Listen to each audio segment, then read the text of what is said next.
धन्यवाद यीशु परमेश्वर का धन्यवाद करते हैं आज के कलाम के लिए जो आपके और मेरे आत्मिक पिता के मुंह से हम सुनते हैं। तो चलते हैं वचन की ओर। Let's go. एक व्यक्ति ने कुछ लोगों से नफरत करता था वो, और उसने आग लगाने के लिए उनके घरों को, क्योंकि वो जंगल के करीब था, तो उसने हवा देखी कि हवा इधर को है और सभी विरोधियों के घर इधर को हैं, तो उसने आग लगा दी जंगल में। और वो जगह जगह आग लगाता गया और आगे बढ़ता गया। जब जंगल में आग लग गई, उसे मालूम हो गया कि अब आग लग गई है, मुझे और आग लगाने की जरूरत नहीं।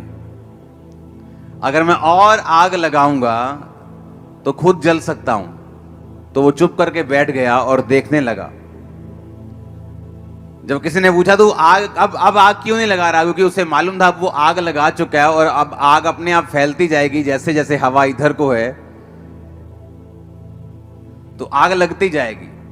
लेकिन नीति वचन 26 उसकी 27 आयत में लिखा, जो गड्ढा खोदे वही उसमें गिरेगा, जो पत्थर लुढ़काए वो लुढ़क कर उसी पर लुढ़क आएगा। उसे यह मालूम नहीं था कि उसने हवा देखकर आग तो लगा दी है, लेकिन हवाओं के ऊपर जो कंट्रोल है वो हमारा परमेश्वर रखता है। अब मैं आपको परमेश्वर का एक दास होने के नाते बोल रहा हूं, जब आग लग चुकी होगी हवा का रुख चेंज हो जाएगा। क्योंकि अगर आप लोग लड़ने वाले नहीं हैं हथियारों से, इसका मतलब ये नहीं है कि तुम्हारा परमेश्वर लड़ने वाला नहीं है। अगर तुम लोग बदला लेने वाले नहीं हो, इसका मतलब ये नहीं है कि तुम्हारा परमेश्वर जो है वो बदला लेने वाला नहीं है। क्रिश्चियन लोगों को हुक्म है कि जस्ट खड़े रहो। आप लड़ते नहीं, इसका मतलब ये नहीं है कि आपका परमेश्वर चुप बैठा है। जिस हवा को देखकर आपको जलाने की कोशिश की गई है, मैं आपको प्रोफेटिकली परमेश्वर का दास होने के नाते बता रहा हूं, वो हवा दूसरी तरफ बहेगी और आप बचाए जाएंगे। आमीन ऊंचे वाला होगा तो ये आपके परिवार के लिए होगा। क्योंकि अगर आप लड़ने वाले नहीं हैं, इसका मतलब ये नहीं है कि आपका परमेश्वर लड़ने वाला नहीं है। हालेलुया। मसीही संदेश को, क्रिश्चियनिटी को दबाने की कोशिश अब से नहीं, 2000 साल से होती आ रही है और आज तक कामयाब नहीं हुई। इस सच्चाई को करप्ट करने की कोशिश की गई, इसको खराब करने की कोशिश की गई, इसको दबाने की कोशिश की गई, लेकिन ये कभी दबी नहीं। इसका कारण यह है क्रिश्चियन लोग लड़ते नहीं, वो अपने खुदा पर भरोसा रखते हैं और उनका खुदा उनको कभी निराश नहीं करता, वो उनको कभी छोड़ता नहीं, कभी त्यागता नहीं। आमीन। लोगों को लगता है कि क्रिश्चियनिटी एक धर्म है।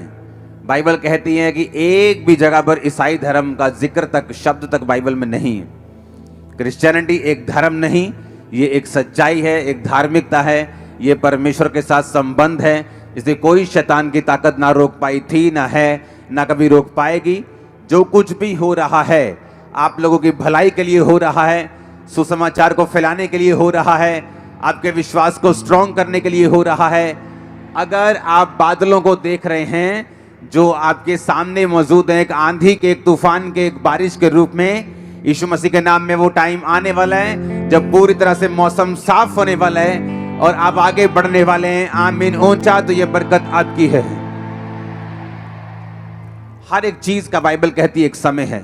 बोने का समय, बोने हुए को उखाड़ने का समय, रोने का समय और खुश होने का समय, नाचने का समय, विलाप का समय। बाइबल कहती है हर एक चीज का एक समय है। और बाइबल कहती है कलीसिया इसीलिए परमेश्वर ने बनाई है ताकि आप इस तब ब्लेस होते हैं जब आप परमेश्वर के दिमाग को, उसके प्लान को, उसकी योजना को, जो उसके माइंड में है, आप उसे समझ जाते हैं और उस योजना को धरती पर पूरा करने के लिए आप काम करना शुरू करते हैं।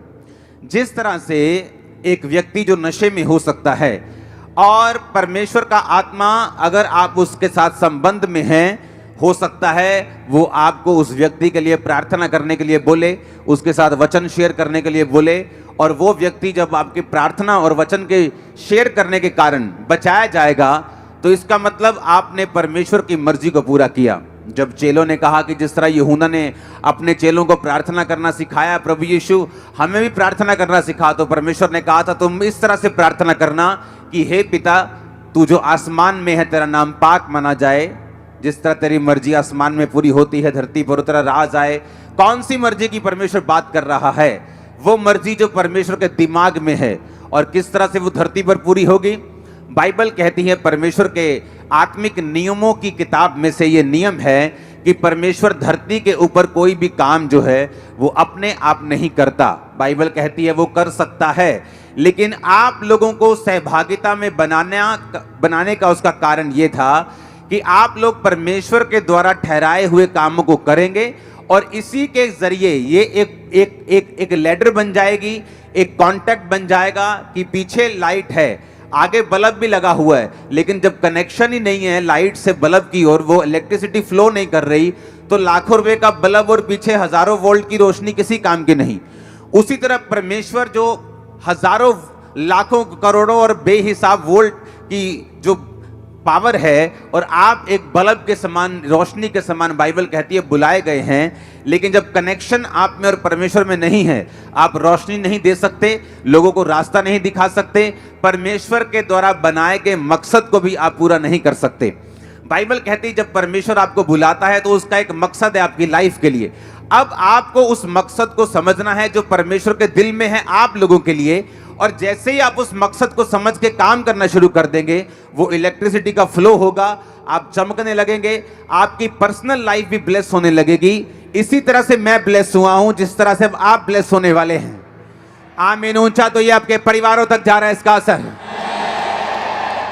तो अब मुझे ये बात समझ में आ गई कि मैं इसलिए ब्लेस होता हूं कि सिर्फ इसलिए नहीं कि मुझे एक जीवित कलीसिया में जाकर आमीन आमीन बोलना है, मुझे मास प्रेयर रिसीव करनी है और मैं ब्लेस हो जाऊंगा। इसके लिए परमेश्वर ने आपको नहीं बुलाया।